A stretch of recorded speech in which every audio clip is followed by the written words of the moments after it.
Greetings. I am Solange. And I am Kalange. Welcome to Here and Now PNG, where we bring you simple digital knowledge and stories around Papua New Guinea.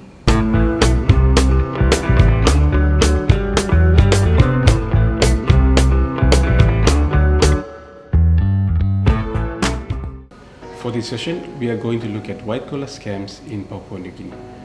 Now, white-collar is a term that is used by locals to describe scammers who practice vishing and smishing in local communities in Papua New Guinea. If you have received messages like this or phone calls saying you have won huge promotions, then look out. They might be white collars. To understand more about white collars, we have a guest lecturer from Divinewood University, Mr. Lyle Dalo.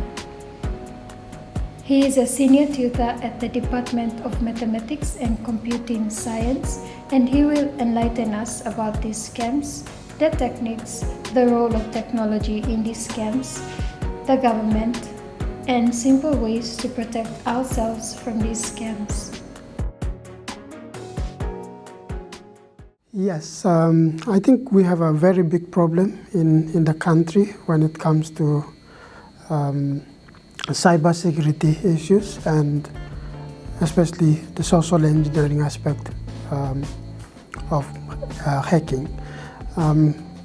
Hacking in general will be you need some technical skills for that, but when it comes to phishing and some other attacks that the hackers can do, that's kind of easy to do. It doesn't really need some programming background. So phishing would come under something called social engineering, and we have other different forms of attacks that they can perform. Phishing is one of them, but phishing is basically using emails to get information from users or anyone, and then they'll use those information to access your account or steal money from you, and so on and so forth. But then we have three categories within phishing. Either phishing using emails and some website to steal your sensitive or your credentials, or they can also use voice and SMS, or using messages to get your information. So vishing would be using voice or phone calls. They will convince you to give your credentials, like maybe bank details or passwords or something of that nature. And smishing, that's using SMS to get your credentials or information. Basically, that's the difference.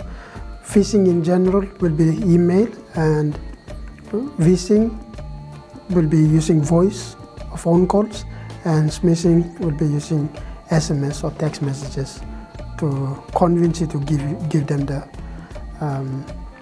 your account details or at least your credentials. As you look at our country, it's not most of our populations are not I would say IT competent, like generally speaking the bulk of our population, and yet all of us, we own phones, and not many, or I would say still the less number of population use email, especially the working class and students, but the majority of the population out there, they're still using just phone calls and SMS. So the best place to target will be using vishing and smishing, and not really using emails, because not everyone in this country are using email addresses, especially the bulk of the population. So the best technique for scammers to use will be the vishing or smishing, and I've seen that. I've already also got some messages from my phone, like I have won like 45,000 today. So that's smishing. They're trying to convince me, and then they'll try to convince you that they are actually people working from, for example, the trusted companies like BSP or let's say Trukai, Coca-Cola, Diesel, and then they'll ask you to confirm your account details or something like that, but without knowing that they're trying to steal those credentials from you. Yes. Okay. Thank you. I think that's very important. We recently had our Cybersecurity Act in the Parliament, and we also have those cyber laws to protect our citizens. Even if we have those acts and the laws in place, the whole country, even though we're still moving in the direction to automate most of our processes in the government, there's still a lack of awareness, and especially as it relates to like phishing and social engineering, or people stealing credentials from us. So I would say we have the cybersecurity law, cybercrime law, and there are also, I think, 1 or 2 cases they've prosecuted people from bullying, cyberbullying.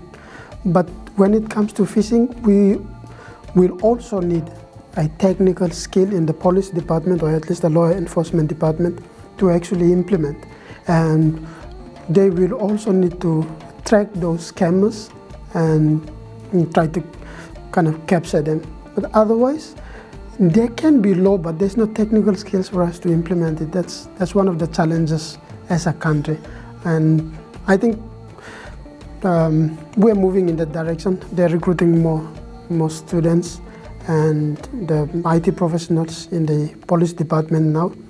So I think we'll have a cybercrime unit or something later that will be focused on trying to capture these people.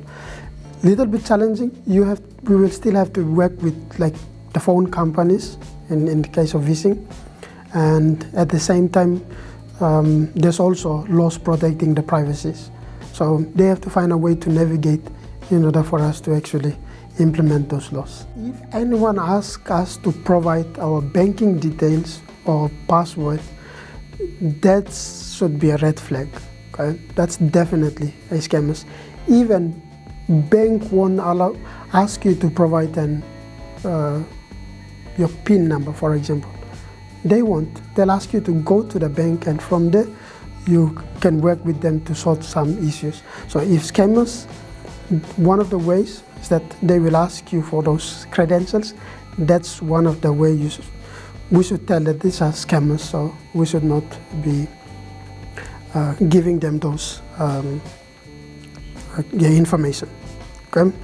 And the other ways that to tell the scammers is that they'll have some sense of agency, like, oh, if you don't do this, like it's like one hour window, you have to submit those details before they disqualify you to get that reward or something like that. So that's one of the ways to tell. If there's some sense of agency in there, that's highly likely these are the scammers.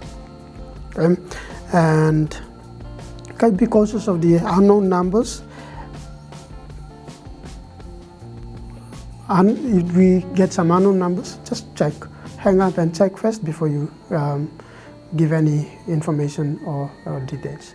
So for anyone out there, I think the main thing is that the sense of agency, and if they ask you for passwords for your bank details, just don't give it to them. Delete that number or block that number, because no one will give you 45,000 from their own money or pocket. That's just a scamming techniques that they use. But again, we need more awareness so that everyone can prevent this kind of scammers.